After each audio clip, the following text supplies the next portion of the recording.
And this is to go even further beyond the show's meta!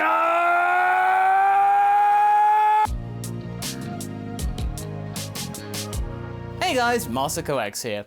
Super Saiyan 5.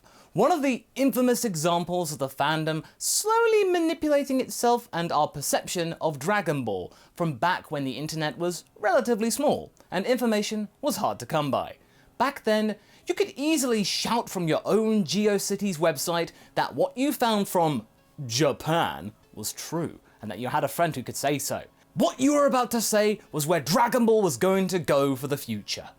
There were supposed new series coming all the time from the likes of Toei, apparently, but none of them were true. We didn't even get a semblance of new animation from this show until Yo Son Goku and his friends returned in 2008, save for a couple of animated segments for promotional purposes, as well as intros for the PS2 games. The most legendary one was this image apparently from Dragon Ball AF, which acted like a promotional piece of artwork showing Goku at a brand new level of Super Saiyan, Super Saiyan 5, evolved from GT's Super Saiyan 4 transformation. But this isn't the case. I did a video talking about this before, as well as Dragon Ball AF as a whole in greater length, which you can check out up top, but here are some cliff notes for you here, so that you can get up to speed with this picture, as well as what we're going to discuss today.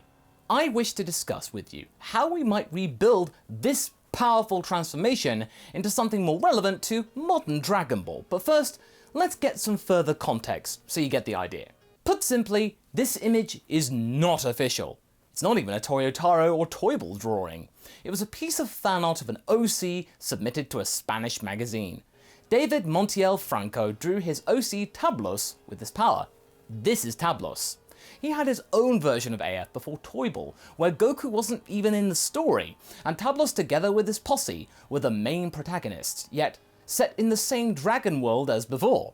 In this Polygon article from last year, Franco explains how he got to this drawing and where it went, and he didn't expect where it went.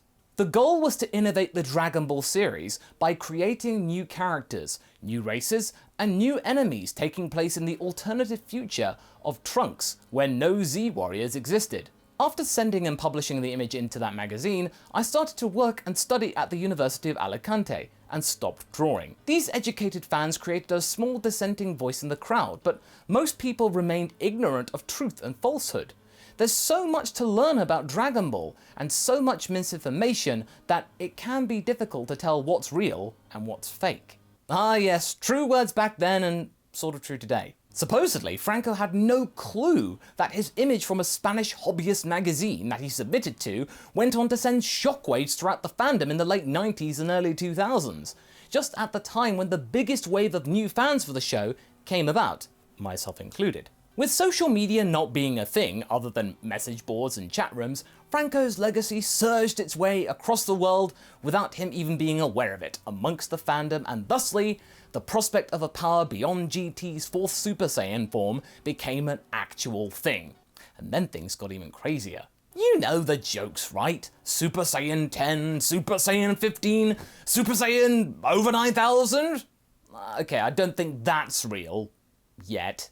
In any case, there are countless images of either genuine interpretations of a potential power-up, as well as plenty of gag ones, like this image of Super Saiyan 100, where it's got only slightly more hair than Raditz. Haverock and I have done this ourselves with our sparking joy and divine mind transformations. In some ways, some hair is gold, other times it's black, still like Super Saiyan 4, or it can be red, blue, white with streaks, and even rainbow coloured. But the main question I want to ask today is, if we were to ever have a transformation labelled as Super Saiyan 5 anywhere within the Dragon Ball lore, what would it look like? Well, we got to be honest here that neither myself, Haverock, or probably the majority of the community ever think that this is going to actually happen in Super or in the main series, maybe not even Heroes or any kind of literal media, that this image or a variation would be adopted into the lore, or even just for the sake of shifting a card as a bit of fan service within a game. The form itself doesn't belong to Toei or Shueisha. It belongs to Mr. Franco, technically. Another version of Super Saiyan 5 that springs to mind is Malik Torahane's version from Dragon Ball New Age. That's the chap who does most of my What If thumbnails, by the way. and his version that the relative of Vegeta, Rigger, is able to pit against our dragon team, going for a yellow and black motif, striped effect, to denote danger, like with bees. You see this guy? He's the bee's knees. All of this talk begs the question, is such a power even necessary anymore? Well, not really. We have a different branch of these Super Saiyan boosts with the inclusion of God Ki, leading up to Vegeta's Super Saiyan Blue evolution.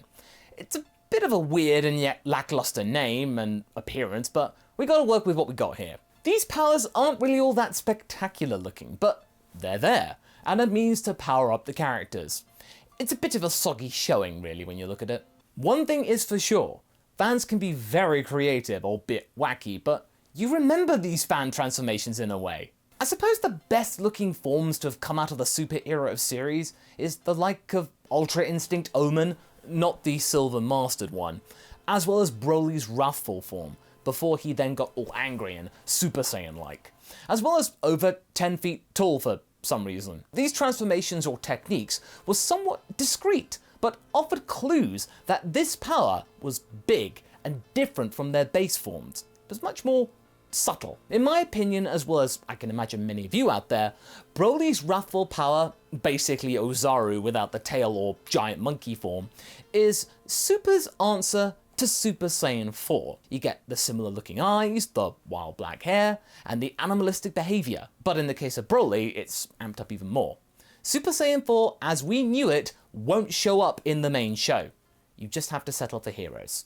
But hey, let's put that aside for the moment and focus on making our own idea of what Super Saiyan 5 could look like based on the fandom and the lore at the start of the 2020s, as opposed to the late 90s when information and content was much harder to come by. If you're asking whether I would retroactively add Super Saiyan 4 into Super, like Broly had Super Saiyan 4, then you would be mistaken.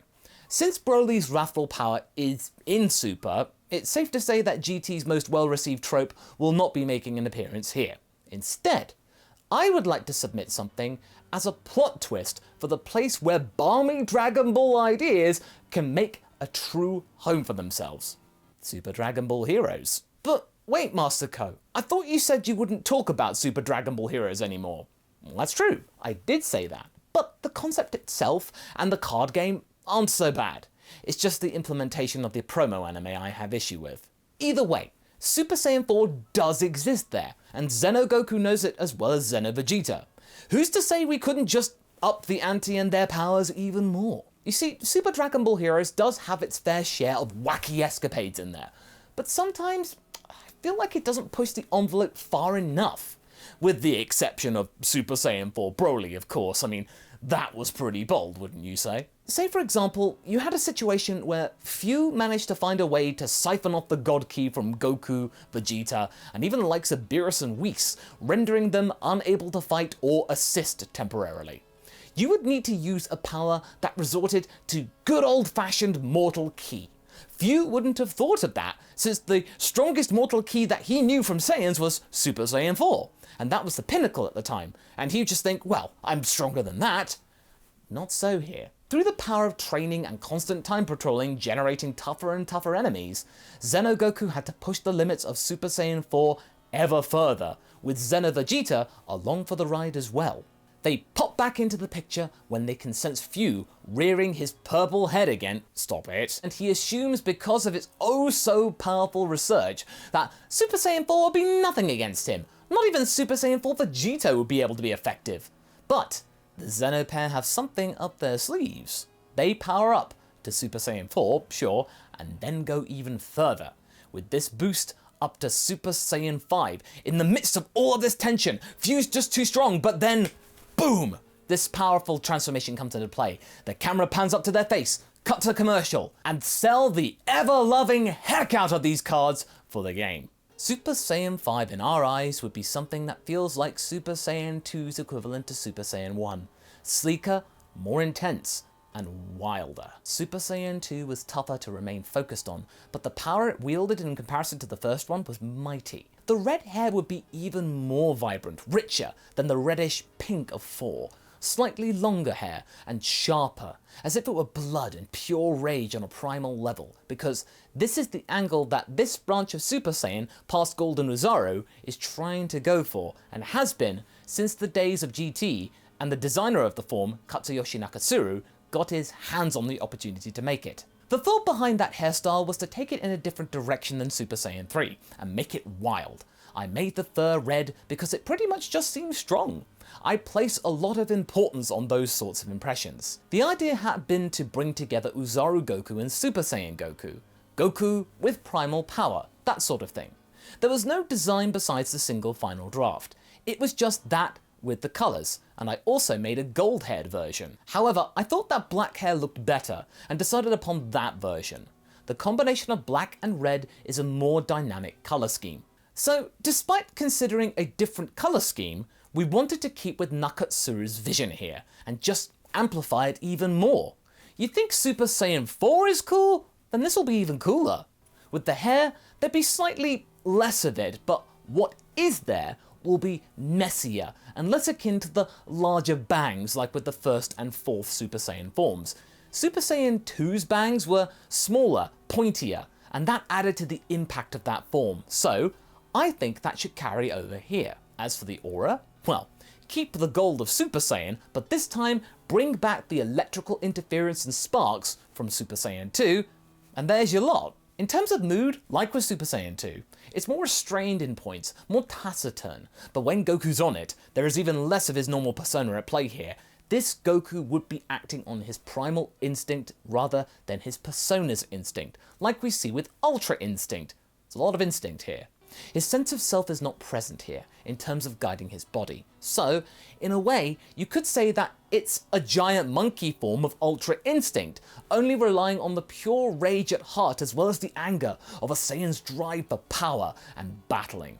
Okay, Masako, but wouldn't just adding the Franco Super Saiyan 5 into Super Dragon Ball Heroes be enough? More in keeping with the fan service angle of the show? Well, yes, you would be correct about that. However, that is a form that is not Toei or Bandai's to use. They would have to get permission from Franco to even think of putting it in there. I mean, I think Franco would give permission though. He is a fan of the show, to be fair. But saying that they didn't get the permission, and they would have to come up with their own interpretation of Super Saiyan 5 to work around this declining. I think what I described could work out as something that would be a fairly accurate interpretation of the form, as well as staying true to the lore. One thing is for certain, it would give Super Dragon Ball Heroes something truly unique to itself that cannot be found anywhere else in terms of a transformation. It's an easy idea, and would instantly generate buzz to those who had either gotten tired of Heroes, or had forgotten about it entirely after its initial hype. It's a for sure way of getting the idea into people's heads that here, in this universe, you can have any kind of power, fusion, matchup that you can think of, and would ever want to happen. There is nothing off limits here, as the combatants could be made into another card, and then pitted against other fighters, and be in more scenarios that would make it go even further. In our eyes, the original Super Saiyan 5 design is a classic part of the fandom, and it's not something that should be forgotten or dismissed or anything like that. It was critical in driving the force of hype back in the 2000s for Dragon Ball. It might have played a major role in that, hooking people in with the early internet being about. But it certainly looks cool regardless of what it is. But that being said, it's from a bygone age, where Dragon Ball was much more straightforward, and GT was the most ambitious property that we had. Nowadays we have Super Saiyan Blue, Ultra Instinct, and Super Saiyan Rage and Berserk to contend with. So you've got to find some kind of way of standing out, whilst staying true to the legacy of the show. So what do you guys think? Which design of Super Saiyan 5 do you like? Are there other Super Saiyan 5 designs that you remember or recall? Leave a comment below and let's get this discussion going. And I shall see you in the next video. Catch you later.